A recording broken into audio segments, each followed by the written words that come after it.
At 6 a.m., this HOA president is blocking my driveway, screaming, "We'll seize your property by force." The stench of her desperation mixed with cheap perfume made the morning air toxic. But what she didn't know, what made me grin while she threatened me, was the smoking gun document I'd found the night before. For 18 months, she'd tortured me with fake government citations, hired fraudulent surveyors, and filed false reports with federal agencies. All because I dared to buy a house 50 feet outside her jurisdiction. I'm Dalton, and I thought escaping the HOA meant freedom.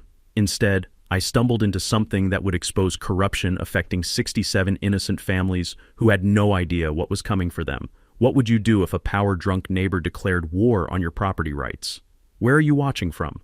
Comment below. I guarantee some of you are living this nightmare right now, because this Karen picked the wrong electrician to mess with. My name's Dalton Martinez, 45, electrician and small contractor for 20 years. After my divorce, I was done with apartment hell, paper-thin walls, screaming babies at 3 a.m., and those industrial AC units humming like dental drills 24/7. I wanted space, peace, the right to park my work truck without some property manager having a meltdown. When I found this 1940s farmhouse on Meadowlark Road, 2.3 acres for $185K, I knew I'd hit the jackpot. Solid bones, needed work, and the smell of honeysuckle mixed with old wood made it feel like home instantly. Best part? County maps showed I was 50 feet outside the Willowbrook Estates HOA boundary. I'd done my homework, called the county twice, verified everything. Complete freedom. Yeah, right. Moving day, September heat making me sweat through my shirt, when this white Lexus glides into my driveway. Out steps suburban royalty. Blonde bob so perfect it defied physics. Outfit worth more than my truck payment, carrying a wicker basket like Martha Stewart's evil twin. Brenda Kowalski, HOA president. Shark smile, predator eyes, welcome basket for our new neighbor. The basket had fancy soaps and a manila envelope thick as a phone book, HOA covenants, bylaws, and a note explaining how sweet old Mrs. Mila had informally agreed to follow their rules for neighborhood harmony. Their demands? Remove my planned vegetable garden, aesthetically inconsistent. Paint the house beige from their approved palette. Hide my work truck in the garage during visible hours. Thanks, but I'm not in your HOA, I said, pointing to the actual property line. 50 feet that way. Her smile twitched. Previous arrangements still apply. Community standards benefit property values. I understand property law. That's when things got interesting. The friendly mask didn't just slip, it shattered. Mr. Martinez, there are always creative solutions for compliance issues. Ask Mrs. Mila's family about our persistence. The way she said creative solutions felt like a threat wrapped in suburban politeness. But it was that last part about Mrs. Mila's family that made my electrician instincts start buzzing. Something was off. After she left, I called the county. Again, property survey confirmed I was outside their jurisdiction, period. But that night, I decided to do something that would save my sanity later. I called Mrs. Mila's daughter Margaret in Portland. "Oh God, you bought Mom's house?" Margaret's voice went tight. "Did that Kowalski woman show up yet?" Turns out Brenda had made Mrs. Mila's final years miserable. Fake violation notices, constant harassment, inspections that were really intimidation visits. Margaret had kept every piece of documentation, hoping to file complaints after her mother passed. "She has this thing about expanding the HOA," Margaret warned. "Mom always said Brenda needed more houses to solve some financial problem." Financial problem? That was the first hint something bigger was lurking beneath Brenda's suburban tyranny. I hung up and immediately ordered security cameras on Amazon. If this woman had tortured an elderly lady, she'd definitely escalate with me. Sure enough, every morning brought the sound I'd grown to hate. Expensive tires crunching on gravel as Brenda drove slowly past my house. She'd stop, photograph everything, make notes like she was building a legal case. The funny thing, I actually felt sorry for my new neighbors. Living under this woman's rule must be like having a prison warden with a real estate license and too much time on her hands. But here's what I didn't know yet. Brenda wasn't just some control freak with boundary issues. She was desperate. And desperate people with a little authority are the most dangerous kind. Because while I was installing cameras and researching property law, she was already planning her next move. And it was going to be a lot more creative than fake welcome baskets. The war for Meadowlark Road was about to begin. 2 weeks after moving in, I woke up to find a bright yellow notice taped to my front door. The paper felt official, thick, watermarked, with fancy letterhead that screamed government authority. Violation notice, immediate compliance required. According to this bureaucratic masterpiece, I was guilty of unauthorized exterior modifications because I'd fixed 3 shutters that were literally hanging by 1 nail each. Apparently, replacing broken hardware without HOA approval was a $150 per day violation, starting immediately. The next morning brought another yellow beauty. Commercial vehicle violation. My work truck in my own driveway was somehow illegal. Day 3. Landscaping non-compliance because I hadn't mowed in exactly 4 days. The smell of fresh-cut grass from my neighbor's yard made the accusation even more ridiculous. All signed by Willowbrook Code Enforcement Division, with an official seal that looked legitimate enough to fool most people. Here's the thing about being an electrician for 20 years. You develop an eye for when the wiring doesn't match the blueprint. Something about these notices felt wrong. The language was too formal, the violations too petty, the timing too convenient. During my lunch break, I called the city's actual code enforcement office. "Hey, I'm getting violation notices from you guys. Just want to verify the inspector's name and badge number." Long pause. Papers shuffling. "Sir, we haven't issued any citations on Meadowlark Road this month. What's the citation number?" That's when my electrician's intuition proved right. The letterhead was fake, the seal was clip art, and the Willowbrook Code Enforcement Division existed only in Brenda's imagination.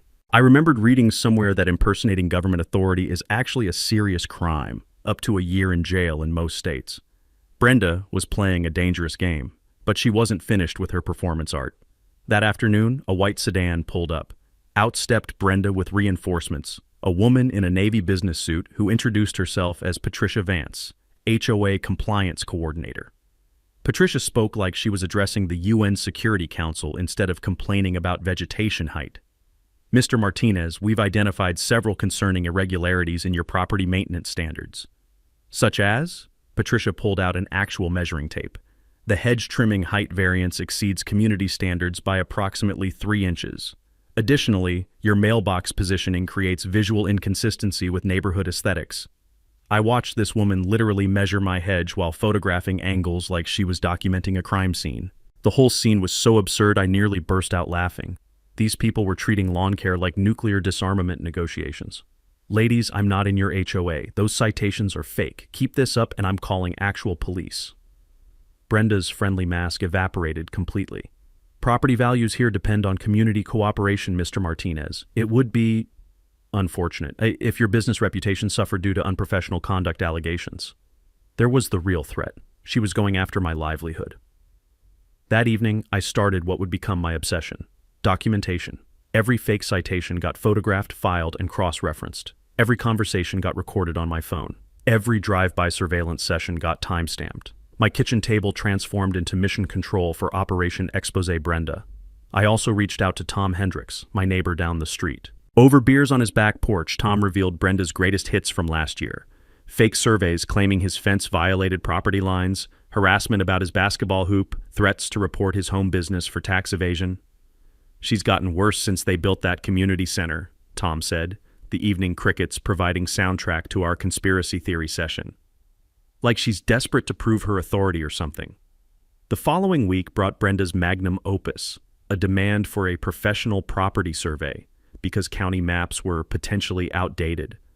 The surveyor, her brother-in-law Rick, who arrived with equipment that looked like it escaped from a middle school science fair. Rick spent 20 minutes waving around some device, possibly a level, maybe a fancy protractor, then announced my property line was 15 feet closer to the road. My garden shed was now allegedly on HOA territory. "That'll be $800 for the survey," Rick declared. "Cash or check preferred." "What's your state license number, Rick?" "My what now?" "Professional surveyors need state licenses. Should be displayed on your equipment and paperwork." Rick's face went white. He packed up faster than a street magician avoiding cops, muttering something about checking calibration as he fled. By month's end, my evidence collection resembled a prosecutor's wet dream: fake citations, bogus surveys, screenshots of Brenda's social media rumors about her problematic neighbor. But here's what made me smile during those long documentation sessions. Every piece of harassment was actually building my case. Brenda thought she was intimidating me into submission. Instead, she was handing me the rope for her own legal hanging. The citation blitz was her opening gambit.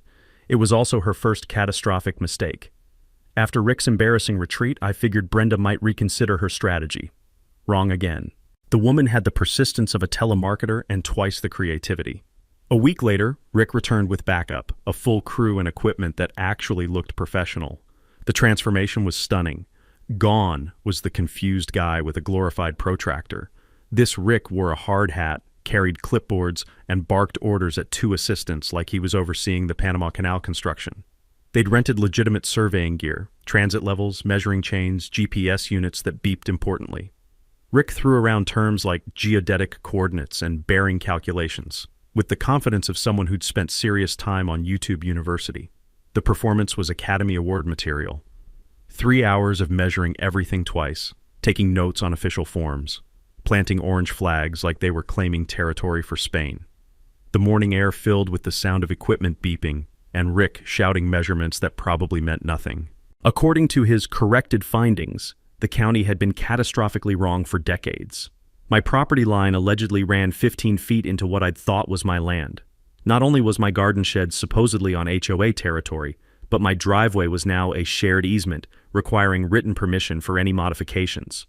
Professional survey complete, Rick announced, handing me a folder thicker than a phone book. County maps were based on outdated reference points from the Carter administration. This corrects historical surveying errors. The documentation was impressively fraudulent. Charts, elevation data, enough technical jargon to confuse a MIT graduate. Rick had clearly invested significant effort into this particular fiction. Brenda materialized at my door the next morning like a bad rash.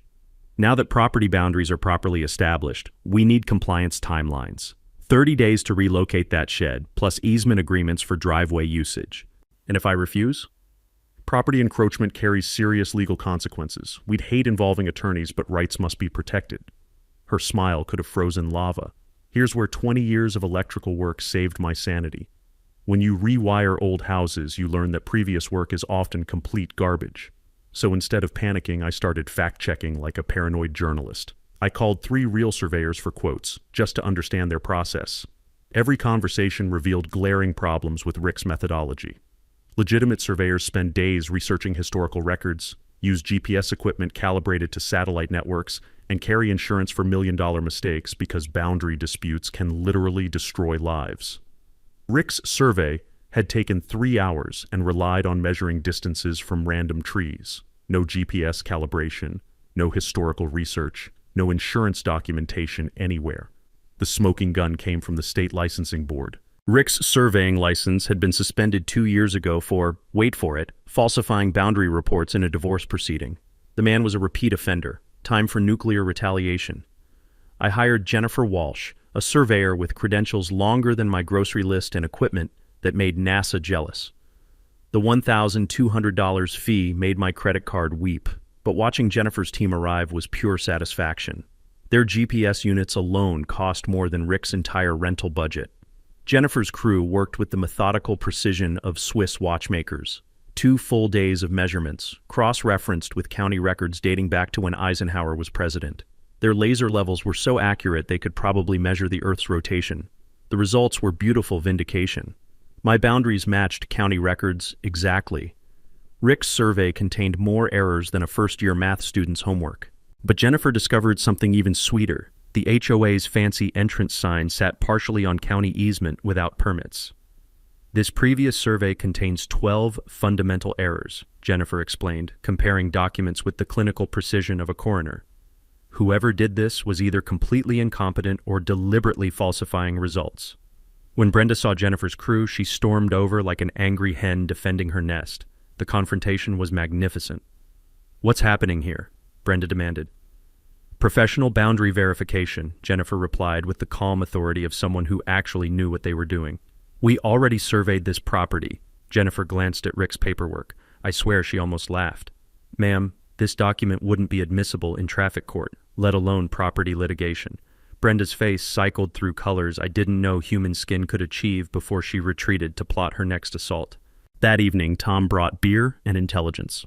"Emergency HOA meeting tomorrow night. You're officially an external threat to community stability now." The irony was delicious enough to bottle and sell. Brenda had committed survey fraud to steal my land, but her own entrance sign was illegally squatting on public property. I spent the night organizing evidence that now included professional documentation of her fraud.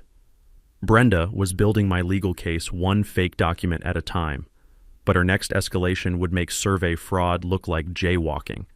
She was about to weaponize the utility companies themselves. 3 days after Jennifer exposed Rick's survey scam, Brenda discovered my property shared a utility easement with her precious HOA community. What should have been boring infrastructure became her new weapon of mass harassment. The easement ran along our shared property line, a 20-foot strip where electric, water, and gas lines served both my house and the HOA's common areas. It had existed peacefully since the Kennedy administration without causing anyone grief. Until Brenda decided my garden irrigation was interfering with critical utility access. Tuesday morning, I woke to find 3 utility trucks parked on my lawn, not in my driveway, literally on my grass, leaving tire tracks like a monster truck rally had invaded suburbia. Workers in hard hats excavated around my water lines while a supervisor barked orders about emergency access protocols. "What's the emergency?" I asked the supervisor, a weathered guy named Mike, who looked like he'd rather be fishing. "Report about unauthorized modifications affecting utility infrastructure," Mike said, consulting his paperwork. "Someone claimed your irrigation system compromises main waterline access." I watched them spend 3 hours digging around my perfectly legal sprinkler system, installed by a licensed contractor 2 months earlier. The acrid smell of diesel exhaust from their equipment mixed with fresh-turned earth, creating an industrial bouquet that would linger for days. Their conclusion? No interference, no violations, no problems whatsoever. My irrigation was textbook compliant. Who filed the report? Mike showed me the complaint form. Brenda Kowalski, describing my sprinkler system like it was Chernobyl threatening the neighborhood's water supply. But Brenda's utility theater was just getting started. The following week brought the great gas leak hoax of Meadowlark Road. At 6 a.m., sirens jolted me awake. Through my bedroom window, I watched fire trucks, gas company vehicles, and police cars descend like D-Day was starting in suburbia. Someone had reported a potential gas leak near our property line. Within minutes, they'd evacuated 3 houses and deployed a full hazmat crew with detection equipment that belonged in a sci-fi movie. Standing on the sidewalk in my bathrobe at dawn, watching hazmat techs wave electronic wands around my yard, I felt like I was starring in the world's most expensive practical joke. My neighbors clustered in confused groups, some clutching coffee cups, others holding confused pets, everyone looking like refugees from a suburban disaster film. The morning air filled with the chemical smell of emergency response vehicles and the steady beeping of gas detection equipment scanning for invisible threats. After 2 hours of intensive searching, the inevitable verdict, no leak detected. 0. Their expensive equipment found nothing more dangerous than my neighbor's overwatered roses. "False alarm," announced Captain Rodriguez from the fire department. "Whoever called this in wasted significant emergency resources." The emergency response bill arrived 3 weeks later, $340 for false alarm fees. I discovered that filing fraudulent emergency reports isn't just expensive. It's actually a felony if there's a pattern of deliberate deception. Brenda was playing increasingly dangerous games. 2 days later, she escalated to environmental warfare. A hydrology specialist appeared. Another clipboard-wielding expert claiming my garden was contaminating the shared aquifer supplying our neighborhood.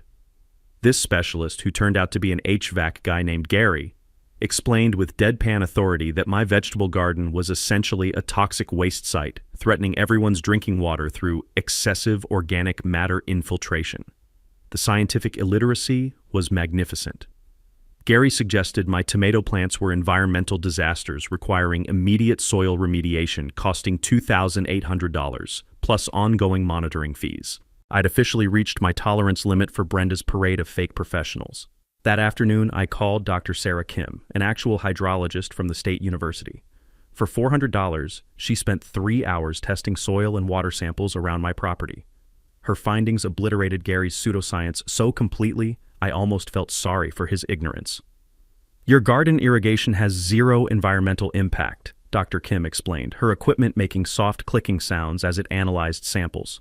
"Whoever told you otherwise doesn't understand basic hydrology. A residential garden poses less risk than a typical suburban lawn." I requested her assessment in writing, with her PhD credentials prominently displayed for future reference. While documenting Brenda's utility abuse, I discovered a disturbing pattern. She'd been filing false emergency reports for years, targeting anyone who challenged her authority. Mrs. Mila's family confirmed similar harassment. Fake gas leaks, imaginary contamination, fraudulent electrical emergencies. But during my research, Beverly Santos suggested something that would change everything. Have you checked the HOA's own permit compliance? What I found in those municipal records would transform this personal harassment campaign into a community-wide financial scandal threatening every family in Willowbrook Estates. The real emergency wasn't my irrigation system, it was what Brenda had been hiding from her own neighbors. Beverly's suggestion to check HOA permit compliance seemed like routine detective work. I figured I'd find minor violations, maybe an unpermitted deck or fence issue, something to give me leverage against future harassment. I had no idea I was about to uncover financial fraud that would explain Brenda's entire campaign. The county clerk's office smells like old paper and decades of bureaucratic neglect. I requested the HOA's building permits for the past 5 years, expecting maybe 20 pages of standard documentation. Instead, they handed me a cardboard box that felt like it weighed 50 pounds. The Willowbrook Estates Community Center, that fancy building where Brenda held her power meetings, had been constructed in 2019 without proper environmental permits. Storm drainage modifications were never approved by the state. The parking lot expansion violated setback requirements. Every major construction project contained violations that should have triggered immediate stop work orders.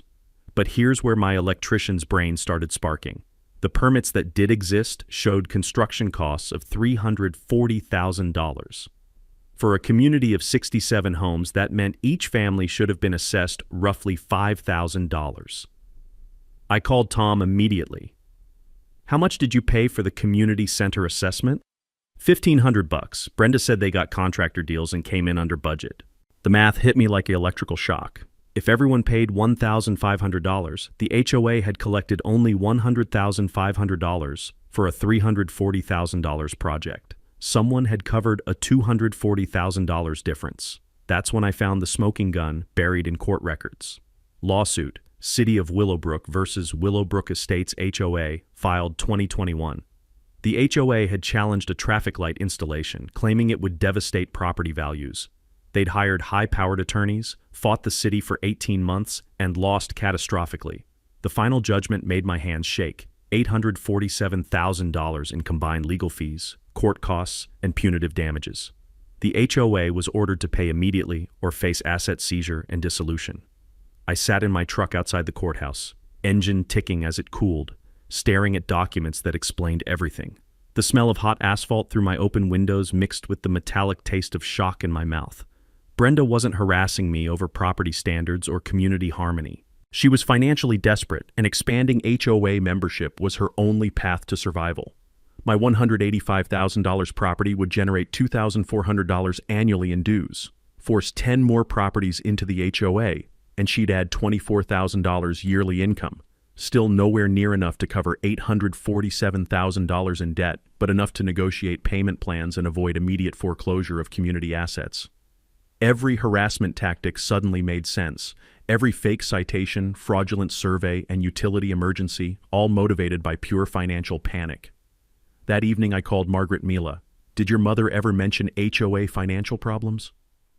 Mom always said Brenda seemed desperate about expanding boundaries, adding more houses. We thought she was just power hungry. Margaret's voice carried new understanding. But maybe she was trying to save herself. The pieces assembled like a complex wiring diagram, finally making sense. Brenda wasn't just a control freak. She was a woman drowning in debt, using intimidation to force unwilling property owners into her sinking financial ship. But what made my anger burn white hot? None of the 67 families knew about this debt. They were making monthly payments, believing their money-funded community improvements. Instead, their dues were hemorrhaging into legal fee payments for Brenda's catastrophic lawsuit. I researched nonprofit disclosure laws late into the night. HOAs must provide annual financial statements to members. Hiding major debt violates state regulations and potentially constitutes criminal fraud. For the first time since this nightmare began, I held real power. Brenda might control her kingdom through intimidation, but she couldn't hide from banking regulations and state oversight. The question eating at me: use this information to protect myself or expose the truth and save 67 families from continued deception? My conscience wouldn't let me choose self-preservation. This was about justice now. The next morning, I woke up with the focused energy of an electrician who'd finally identified the short circuit. Time to rewire this entire situation. First stop, Marcus Webb's law office downtown.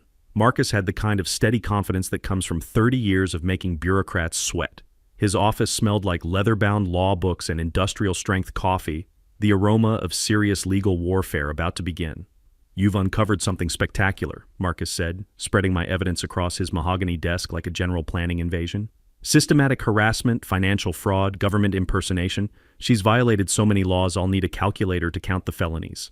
Marcus outlined our battle plan. Build an airtight case while preparing for Brenda's inevitable retaliation. "She's desperate," he warned, adjusting his glasses with the precision of someone who'd seen desperate people destroy themselves. "Desperate people burn everything down rather than surrender." That afternoon, my kitchen table transformed into something that would make FBI investigators jealous. Every fake citation got scanned, filed, and cross-referenced. Security footage compiled into a chronological horror show of Brenda's greatest harassment hits. The printer worked overtime, churning out evidence packets with mechanical determination. I'd learned during my electrical career that backup systems save your life when main power fails. This documentation fortress would be my insurance policy against whatever Brenda planned next. My alliance expanded like a well-designed circuit network. Tom introduced me to Frank Morrison, retired city councilman with silver hair and eyes that had seen every municipal scam twice. Over coffee that tasted like it had been brewing since the Reagan administration, Frank delivered the verdict I needed. "Financial concealment isn't just unethical, it's criminal fraud," he said, stirring sugar with the methodical precision of someone who'd testified in dozens of corruption cases. "Homeowners have absolute right to know when their association faces bankruptcy." Channel 7's Sarah Kim was even hungrier for the story. "Municipal corruption is my specialty," she said, practically vibrating with journalistic excitement as she reviewed my files. "Fake authorities, financial fraud, elder abuse, this has everything except actual bodies buried in backyards." But Beverly Santos delivered the most beautiful discovery. Public records showing Brenda's personal finances were imploding faster than a controlled demolition. The HOA president terrorizing everyone else was 2 months behind on her own $480,000 mortgage. The irony was so perfect I nearly laughed out loud. She was trying to save the HOA to save herself, forcing new revenue through harassment while her own financial house burned down around her ears. During late-night research sessions, I discovered the state attorney general maintained a dedicated HOA fraud hotline. Apparently, corrupt boards were common enough to warrant specialized investigation teams with their own prosecutors. I crafted a complaint letter with the precision of technical specifications, attaching every piece of evidence like supporting documentation for a complex electrical job. Financial concealment, fraudulent impersonation, systematic harassment. The Attorney General's office would have enough material to stay busy until Christmas. But legal vindication wasn't enough. 67 families had been deceived about their financial exposure, trusting that HOA dues were managed responsibly while their association hemorrhaged money into Brenda's failed legal adventures. Marcus suggested the nuclear option, demanding a special homeowners meeting to discuss urgent financial disclosure. State law required such meetings when 20% of residents requested them. Getting those signatures required diplomatic precision. Most residents still trusted Brenda, unaware their association was bankrupt. I needed to educate without seeming like a vindictive troublemaker with personal axes to grind. Margaret Mila became my secret weapon. As Mrs. Mila's daughter, she had credibility with longtime residents who remembered her mother's harassment ordeal. Margaret agreed to help gather signatures by sharing documentation of Brenda's systematic intimidation tactics. The timing had to be perfect, like synchronizing multiple electrical systems to prevent power surges. The annual HOA meeting was 3 weeks away, ideal for dramatic financial revelation. Sarah Kim would attend as routine community correspondent while Marcus represented my legal interests. Everything needed coordination. Attorney General complaint, special meeting demand, media exposure, and protective legal measures for when Brenda realized I wasn't just defending myself, I was dismantling her entire operation. My evenings were spent creating information packets for every homeowner, clear financial crisis explanations, harassment documentation, and independent legal resource contacts. The packets were designed to inform without inflaming, educate without accusation. But while I prepared for war, Brenda was planning her own escalation. Tom reported increased surveillance, more photography sessions, and urgent whispered conferences among board members. The smell of impending conflict hung in the air like ozone before thunderstorms. Soon, Brenda would realize I wasn't just some contractor she could intimidate into submission. I was coming for her secrets, her authority, and her corrupt kingdom. My only question was, how far would she go to protect everything she'd built on lies? Based on her escalating desperation, I suspected I was about to find out. 3 days after I'd quietly started gathering signatures for the special meeting, Brenda discovered my plan and launched what I can only describe as total suburban warfare. It started with my phone buzzing at 7 a.m. while I was drinking coffee that tasted like liquid motivation. Jim Patterson, one of my best commercial clients, sounded like he was calling to cancel Christmas. "Dalton, got a strange call yesterday. Some woman claimed you're facing serious legal troubles and might not finish our electrical project." Jim's voice carried the uncomfortable tone of someone delivering bad news. "She suggested we verify your credentials before the contract renewal." My coffee turned to acid in my stomach. What exactly did she say? Property disputes, unprofessional conduct, possible license suspension. She made it sound like you're one lawsuit away from bankruptcy. Jim paused. "I know you're solid, but thought you should know someone's targeting your reputation." By afternoon, the assault was systematic. Linda Morrison from the hardware store mentioned a concerned neighbor, warning about my questionable electrical work. My insurance agent called about mysterious complaints claiming my business practices were under state investigation. Brenda was carpet bombing my livelihood with precision strikes, but her digital warfare showed real sophistication. Tom forwarded me screenshots from next door that read like a paranoid thriller written by suburban housewives. Multiple new accounts were spreading rumors about the dangerous new resident on Meadowlark Road. Dalton Watch 2024 claimed I'd physically threatened Brenda during a violent property confrontation. The post included dramatic language about feeling unsafe in our own neighborhood and needing community protection from unstable individuals.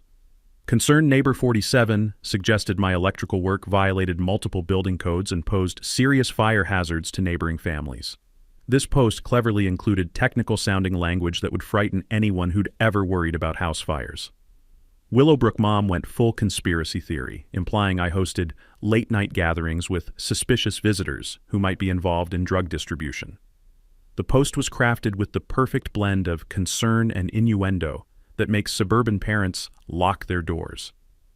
I spent that evening playing digital detective, tracing IP addresses like I was hunting electrical faults. Every fake account originated from devices registered at Brenda's address or her board members' homes. The woman had turned her entire HOA leadership into a coordinated character assassination squad. Wednesday morning brought the nuclear escalation. My phone rang while I was installing new circuits in a downtown restaurant. The caller ID made my hands freeze. State Electrical Licensing Board. Never a call you want during busy work hours. "Mr. Martinez, we've received a comprehensive complaint regarding your business practices," said a voice that sounded like it processed complaints between coffee breaks. "Allegations include unlicensed work, multiple safety violations, and fraudulent billing practices." The familiar smell of electrical work, hot metal, and wire insulation suddenly felt nauseating. A licensing investigation could destroy 20 years of reputation building, even if every allegation was pure fiction. Who filed this complaint? Brenda Kowalski, representing multiple concerned residents. She submitted extensive documentation of alleged violations. I scheduled an emergency appointment to review her evidence. Whatever Brenda had fabricated, it was comprehensive enough to trigger official state investigation. That evening brought more devastating news. My insurance agent called with updates that made my stomach drop like a failed elevator. Someone had reported multiple safety incidents at recent job sites, triggering a complete review of my liability coverage. Even if these reports are false, my agent explained, the investigation process could increase your premiums by 40% or result in coverage cancellation. The acrid taste of panic filled my mouth as I drove home through traffic that seemed to move with the sluggish pace of bureaucratic investigations. Brenda wasn't just harassing me, she was systematically dismantling my ability to support myself. But Thursday morning brought an angel disguised as Mrs. Mila's daughter. Margaret called from Portland with news that would change everything. I've been going through Mom's papers more systematically. Found something explosive. She emailed photographs of a detailed diary Mrs. Mila had maintained during her harassment ordeal. But the real treasure was something that made my electrician's heart sing, audio recordings. Mom was old-school paranoid, Margaret explained. Kept a micro-cassette recorder in her purse after Brenda's visits started getting aggressive. Said if someone was going to lie about conversations, she wanted proof of what really happened. The recordings were prosecution-quality evidence. Brenda openly admitting to filing false government reports, bragging about creative compliance strategies and discussing plans to expand revenue through strategic property acquisition. The smoking gun was a conversation from 6 months before Mrs. Mila's death, Brenda explaining to another board member that financial crisis requires aggressive expansion tactics and resistant property owners need to understand serious consequences. Marcus nearly spit out his coffee when he heard them. "She's confessing to felonies on tape," he said, his lawyer instincts practically vibrating with excitement. Armed with Mrs. Mila's evidence, I realized Brenda's desperation had driven her into criminal territory. Every false report was building my prosecution case, but I also knew she wasn't finished escalating.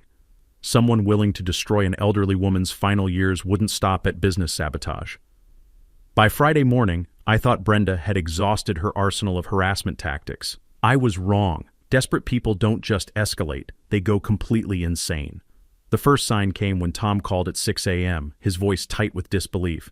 "Dude, there's a white van from the EPA parked outside your house. Guys in hazmat suits are walking around your property with clipboards." I threw on clothes and rushed outside to find 2 environmental inspectors methodically photographing my garden while taking soil samples.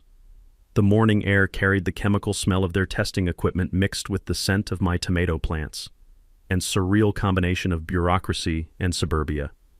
"What's the emergency?" I asked the lead inspector, a tired-looking guy who clearly had better things to do.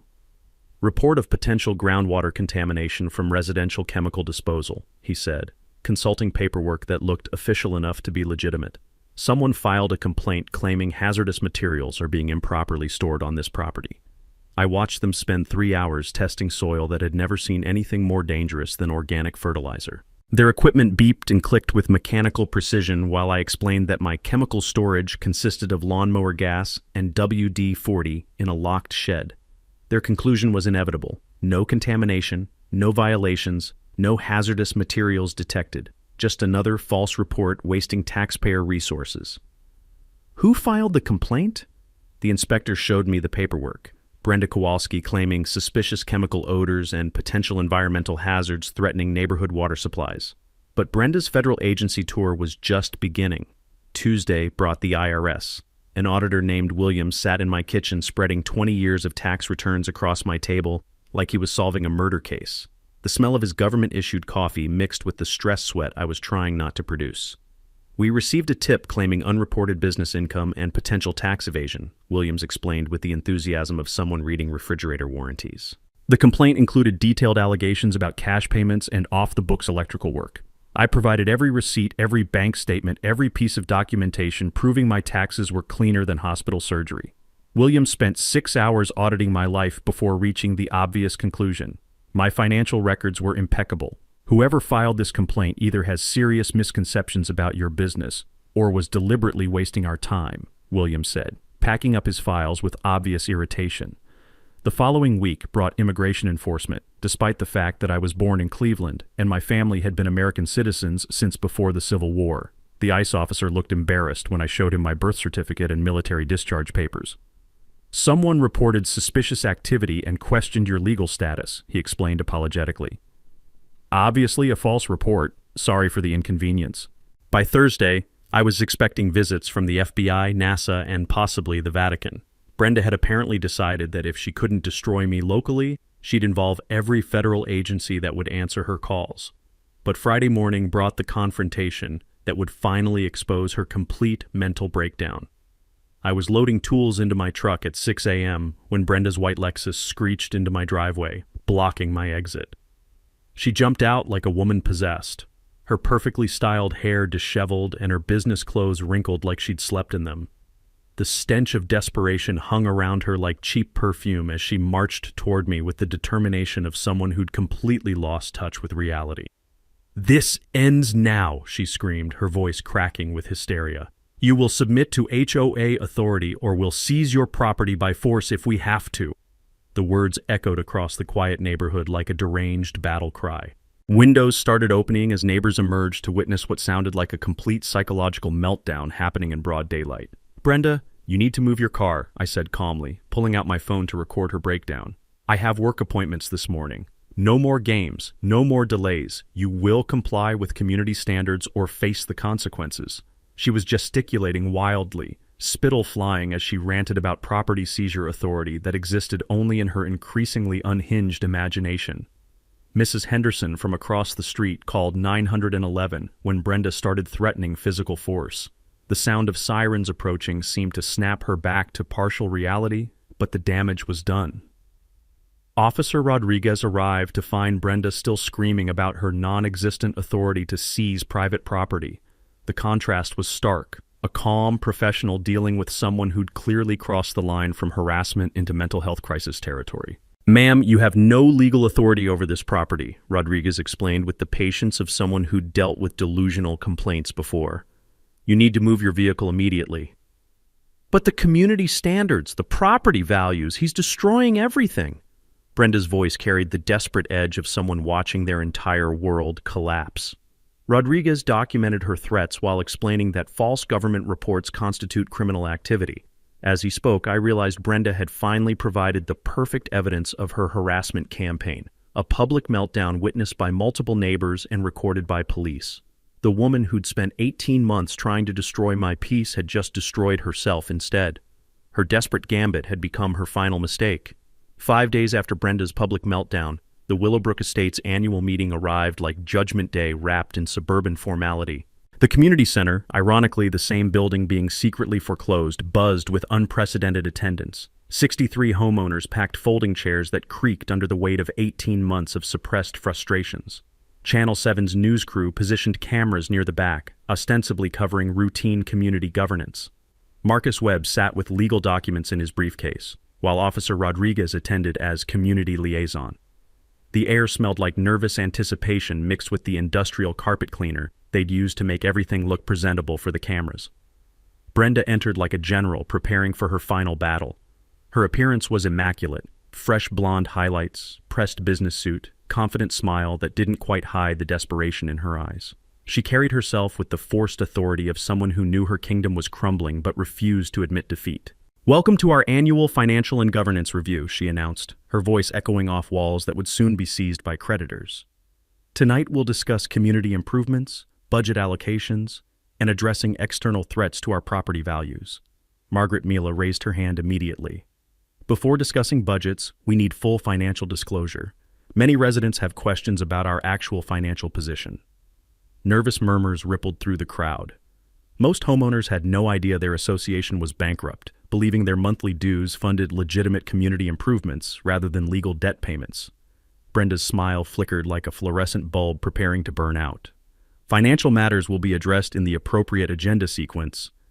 "Actually," I said, standing up with my box of documentation, "I have information every homeowner deserves to know about your current financial situation."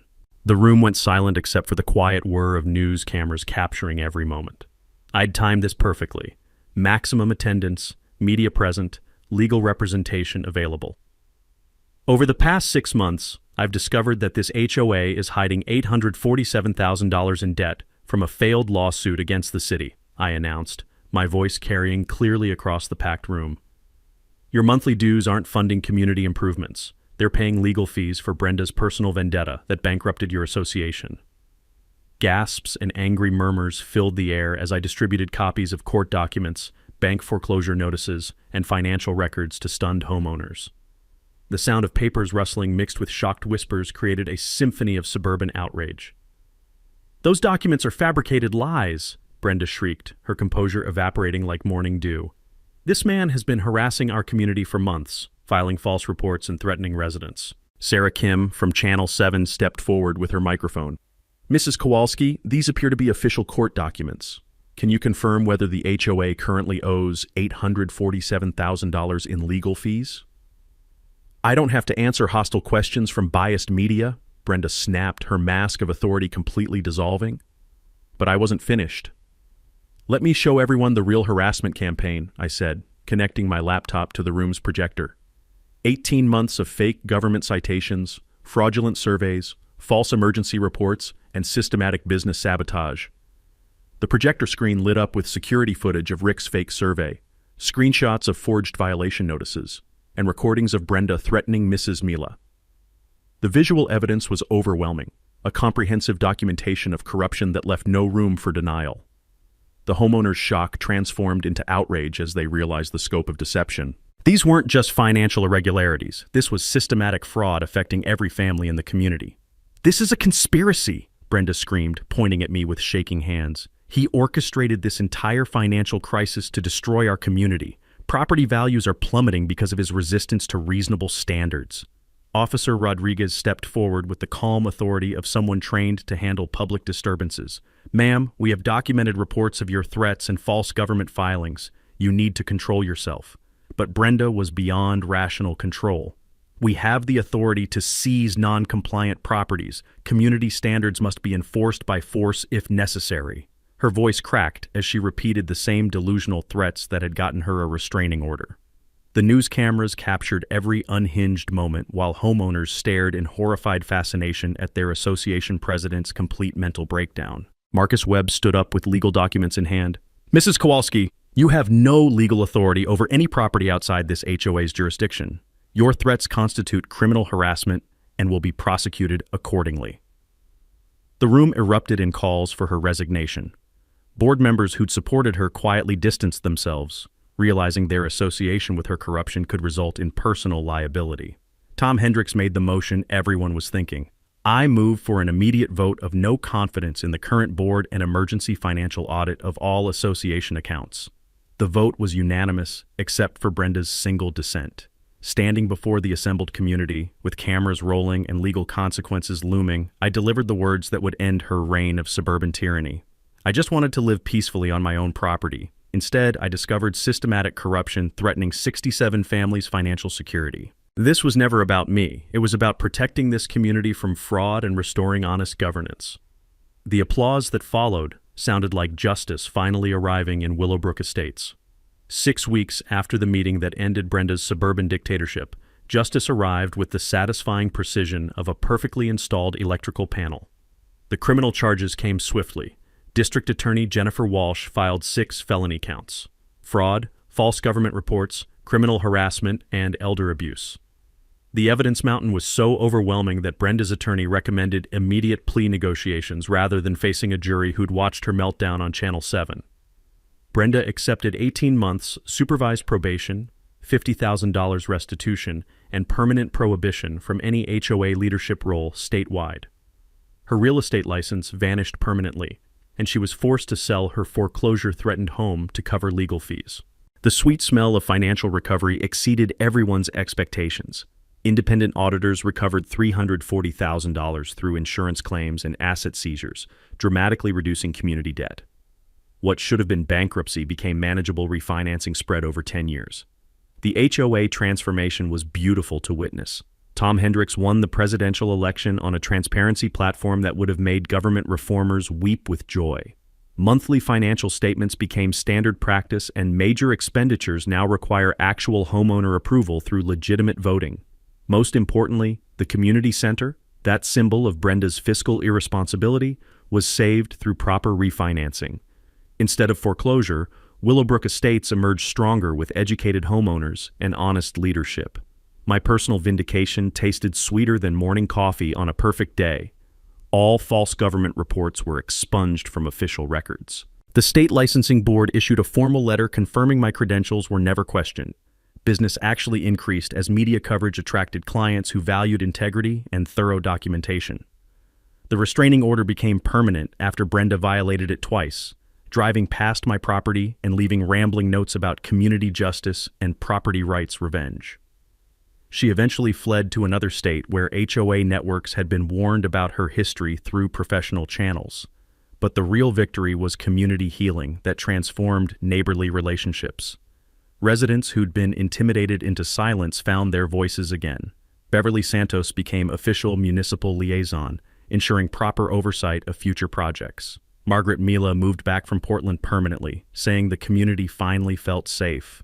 The scholarship program became our proudest achievement. Using recovered fraud funds, we established annual scholarships for students pursuing municipal law, accounting, or public administration careers. The first recipients were high school seniors whose essays about preventing government corruption brought tears to selection committee eyes. Sarah Kim's investigative series won regional journalism awards and prompted state legislation requiring annual financial audits for all homeowner associations. Our case became the template for identifying and prosecuting similar corruption throughout the region. My conservation project exceeded original expectations. The donated easement created protected wildlife habitat while providing outdoor education space for local elementary schools. The irony still makes me smile. Land Brenda tried to steal through harassment became permanent community benefit. Every spring, we celebrate Transparency Day, part festival, part civic education event. Local officials provide workshops on municipal law, financial literacy, and recognizing corruption. Other communities now copy our model for preventing similar problems. Standing on my front porch this evening, the golden hour light filtering through oak trees I'd almost lost to fraudulent surveys, I reflected on an unexpected journey. I'd sought simple peace and quiet, but discovered that protecting yourself sometimes requires protecting entire communities. The experience taught invaluable lessons. Individual harassment often masks systemic corruption affecting many people. Documentation defeats intimidation every time. Allies multiply strength exponentially. And sunlight truly remains the best disinfectant for institutional rot. The conservation area fills with evening bird songs, a natural symphony that drowns out memories of diesel trucks and false emergency sirens. The air smells like honeysuckle and freedom, exactly what I'd wanted when this nightmare began. For anyone facing similar harassment, document everything meticulously, research thoroughly, build alliances carefully, and never underestimate ordinary citizens working together against corruption. Knowledge is power, and corrupt officials hate informed residents more than anything. Drop a comment sharing your worst HOA nightmare. You're definitely not alone in these battles. Share this story with anyone dealing with property harassment because awareness prevents future victims. Hit subscribe to HOA Stories if you want more tales where David actually defeats Goliath and justice prevails over suburban tyranny. Because sometimes the good guys really do win when they fight smart instead of just fighting hard. Tonight's coffee tastes like victory, freedom, and the quiet satisfaction of a job well done. That's a wrap for today's episode on HOA Stories. If you enjoyed watching Karma in action, smash that like button, comment your thoughts, and let us know if you've dealt with HOA madness too. Subscribe so you won't miss the next HOA meltdown we post.